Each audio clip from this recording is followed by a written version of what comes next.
Israeli সামরিক বাহিনীর গোয়েন্দাদের জন্য আরবি ভাষা ও ইসলামিক জ্ঞানার্জন বাধ্যতামূলক করা হয়েছে। মূলত ২০২৩ সালের ৭ অক্টোবর গোয়েন্দা ব্যর্থতার পরিপ্রেক্ষিতে এই সিদ্ধান্ত নেওয়া হয়েছে। এ খবর জানিয়েছে ইসরায়েলি সংবাদ মাধ্যম জেরুজালেম পোস্ট।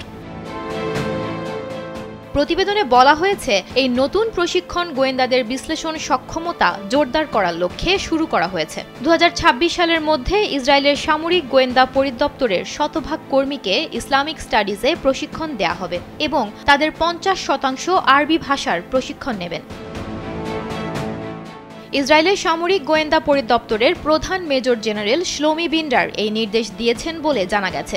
এই কর্মসূচিতে ইয়েমেন ও ইরাকি উপভাষায় বিশেষ প্রশিক্ষণের ওপরও জোর দেওয়া হবে, কারণ ইসরায়েলি গোয়েন্দারা ইয়েমেনের যোগাযোগ ডিসাইফার করতে সমস্যার সম্মুখীন হচ্ছেন। প্রতিবেদনে আরও বলা হয়েছে, ইয়েমেন ও আরবের অন্যান্য অংশে সামাজিকভাবে প্রচলিত চর্বণযোগ্য হালকা মাদকদ্রব্য কাথ ব্যবহারের কারণে কথার স্পষ্টতা অনেকটাই নষ্ট হয়।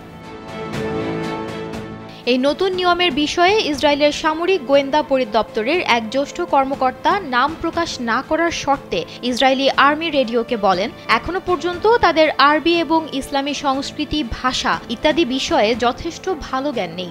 এই ক্ষেত্রগুলোতে তাদের উন্নতি করতে হবে। তারা তাদের গোয়েন্দা কর্মকর্তা ও সৈনিকদের গ্রামে বেড়ে ওঠা আরব বাচ্চাদের মতো বানাবে না, বরং ভাষা ও সংস্কৃতি অধ্যয়নের মাধ্যমে তারা তাদের মধ্যে সন্দেহ এবং গভীর পর্যবেক্ষণ তৈরি করতে পারবে। আর্মি রেডিওর সামরিক সংবাদদাতা ডোরন কাদোশ বলেছেন, আরবি ও ইসলামিক শিক্ষার জন্য একটি নতুন বিভাগ খোলা হবে। এছাড়া আইডিএফ ইসরায়েলি মাধ্যমিক ও উচ্চ বিদ্যালয়গুলোতে আরবি ও মধ্যপ্রাচ্য অধ্যয়নের জন্য নিবেদিত বিভাগ তেলেম খোলার পরিকল্পনা করেছে। নতুন এই প্রশিক্ষণ ব্যবস্থা ২০২৫ সালের মধ্যেই গোয়েন্দা ইউনিটের সব সদস্যদের ওপর কার্যকর হবে। সুমনা মুস্তফা, কালবেলা।